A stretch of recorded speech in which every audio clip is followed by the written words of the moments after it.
Hey, what's up, you guys? It's Sunny, and welcome back to my channel. If you're new here, welcome. Today, in this podcast episode of Sunny's Geeky Grove, I'm going to be discussing the 2009 Joss Whedon television show, Dollhouse. Dollhouse is the best show you've probably never watched. Now, this is a science fiction TV show. Like I said, it was created by writer-director Joss Whedon. It premiered February 13th of 2009, and it was officially canceled November 11th, 2009. So the final episode premiered January 29th, 2010, and it had 27 episodes, including the pilot, obviously. And, that's a lot longer than I thought it would get. I watched the pilot February 13th, 2009, the day it came out. I was stoked. Big Whedon fangirl. It starred Eliza Dushku, not Elijah. Eliza Dushku, who, if you do not know, she played Faith Lahane on Buffy the Vampire Slayer in season 3. Big fan of Buffy over here. And obviously, fan of Whedon and Mutant Enemy Productions, what they have put out so far. So I was super interested in this science fiction type world that they were creating. So it was, basically it's a show that follows what's known as an active, and her name is Echo, and she is played by Eliza Dushku, and it follows her on her journey towards self-awareness. It is kind of convoluted to explain, but I will do my best to be as succinct as possible. So, the Dollhouse has actives. These are sentient human beings, 100% human, that have voluntarily signed up to become an active, which means their personality is stripped away from them, and they are implanted with new memories, new skills, new languages, and they are, they sell their time to individuals that can pay the exorbitant fee. It's not all sex, though obviously that does happen. It's a bit of a prostitution ring, bit of a, spy ring, and we get to know, the other actives. We get to see Eliza Dushku's range as an actress. A lot of people have debated that, hey, she was not strong enough to play this role because she doesn't have a wide range. I wholeheartedly disagree. I feel like she was able to portray not only each individual personality in a believable manner, but also the underlying original code. And when I say original code, I mean, who was she before she was wiped clean? And it really does lend to the audience the fact that, every episode she's a new person. She's not going to be the same person we saw last week, and next week she's going to be different again. And just the way that Eliza Dushku actually manages to portray that, I feel is very believable. I think that they didn't give her any material that seemed far-fetched for her. They didn't, give her something that would sound ridiculous coming from her mouth. Because, sometimes you do have actors and actresses where it's not believable to see, for example, Channing Tatum spouting off about thermonuclear dynamics and all of that. But it's easy to see him talking about, being a police officer or something like that, or being funny in general. He's a very great comedic actor. And so I feel like Eliza was given material that suited her. They wrote to her.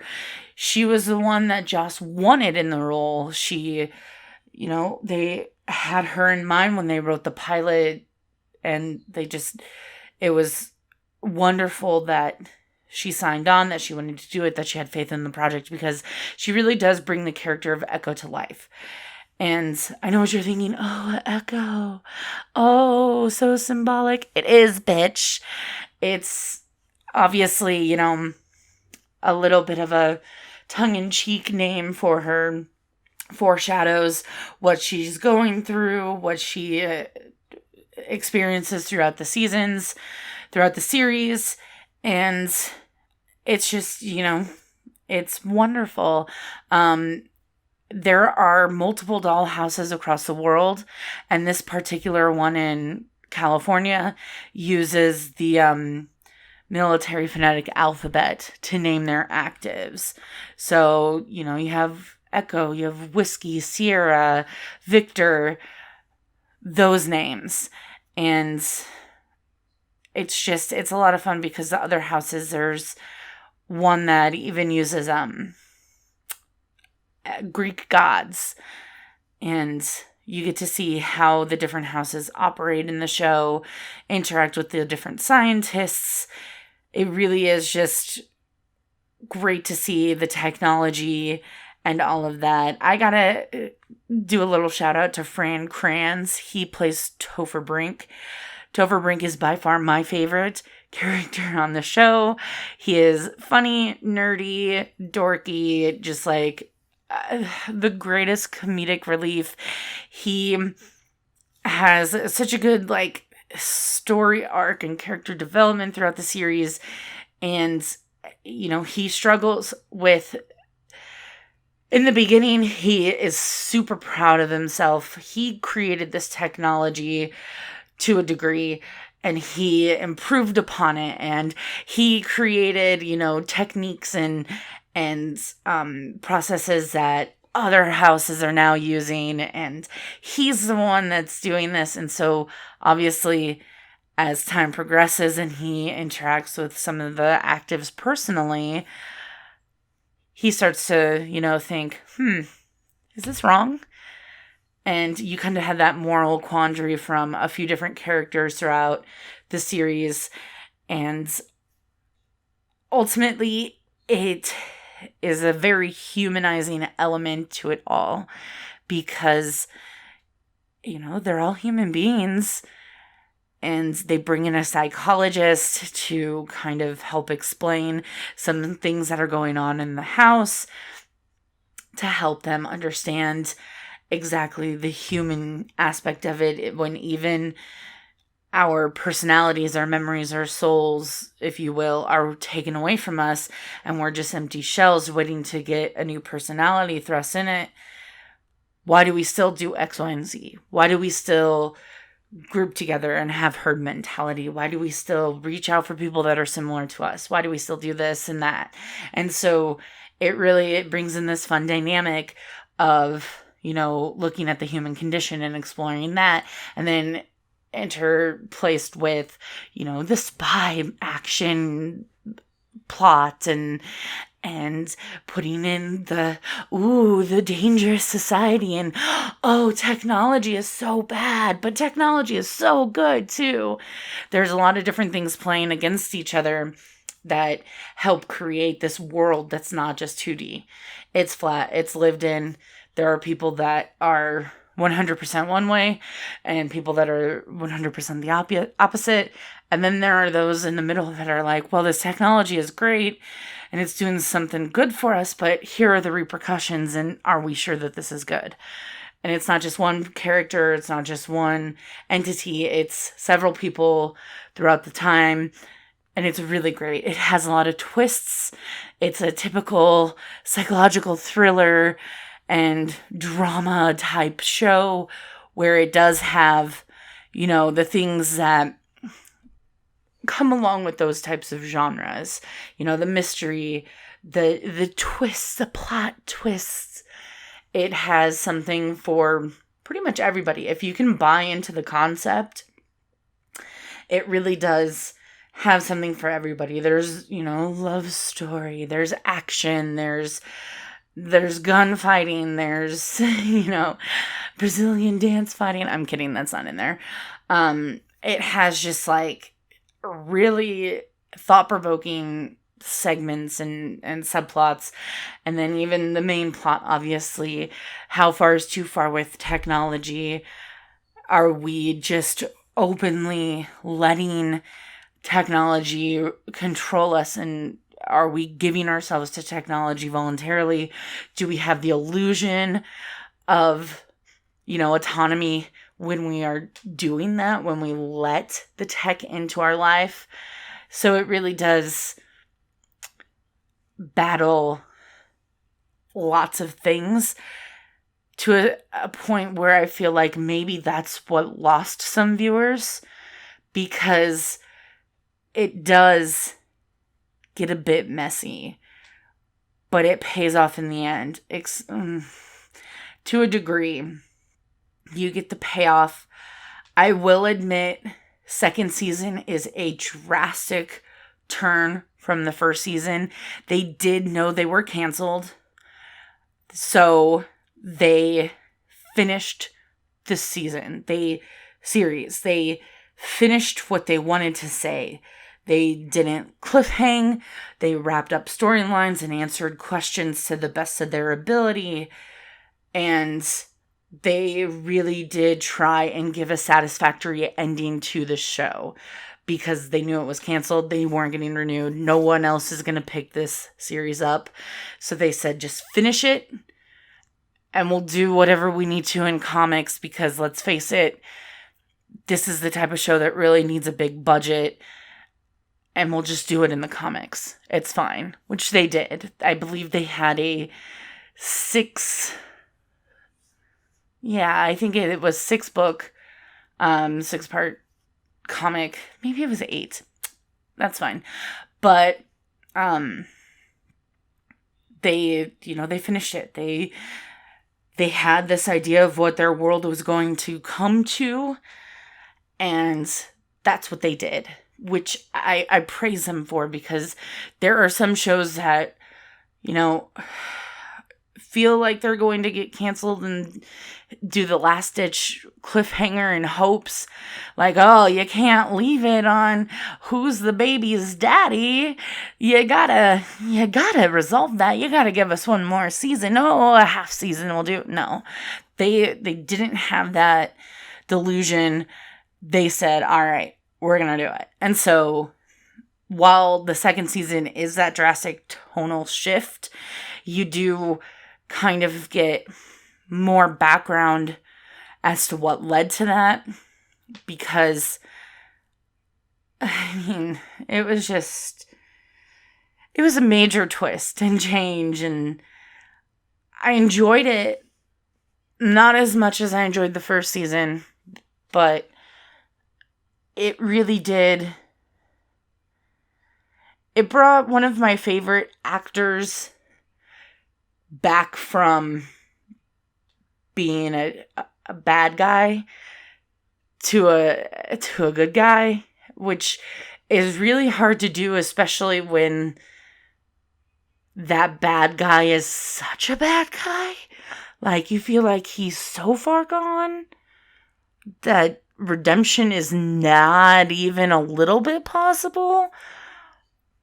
But they did it in a way that felt organic. I don't know. It's so good. And so much happens in 27 episodes that it feels like the show was on for like 7 seasons, but it wasn't. It was 27 episodes. And there are 27 episodes of the best show you've probably never seen. So why? Why haven't you seen it? Why?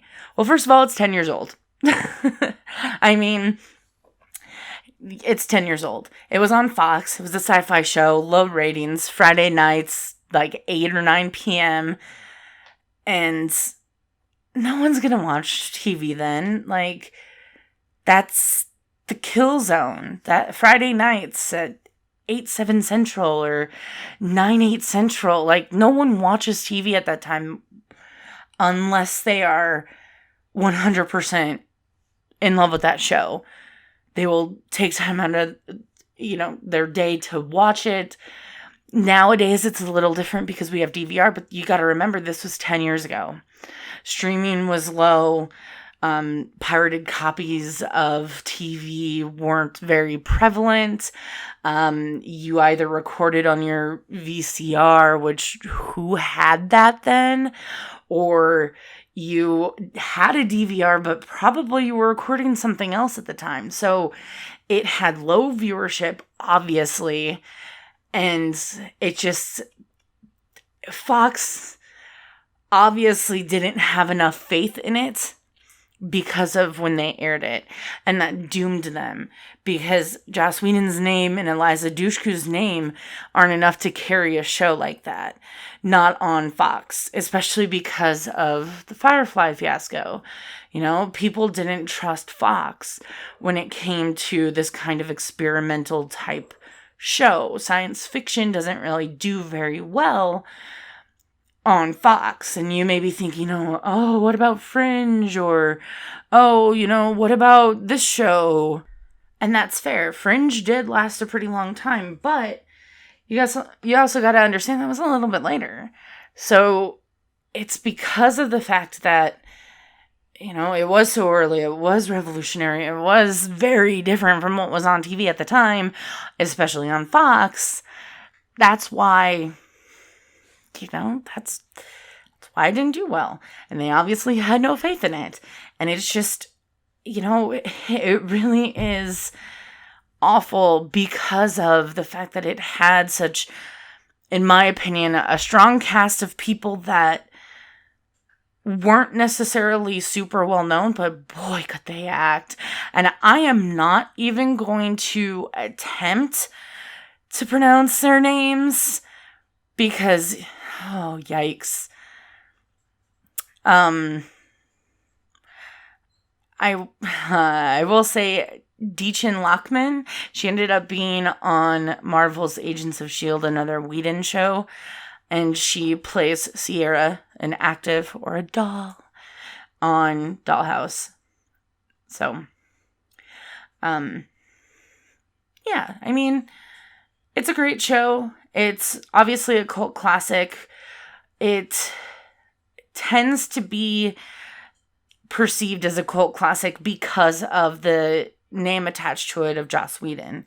You've got the Whedonites who follow him. Hi, how are ya? My name's Sunny. You've got those people that started with him from Buffy, or maybe even they were like, ooh, Toy Story. No one knew he did that. He did, though. He wrote Toy Story, or helped, or whatever, that followed him from Buffy, then to Angel, then to Firefly. And then they were like, yes, Dollhouse. Yes, please. So you had that built-in following, but it wasn't necessarily enough because, people age, people get older. By 2009, Buffy had been off the air for 6 years. Angel had been off the air for 5.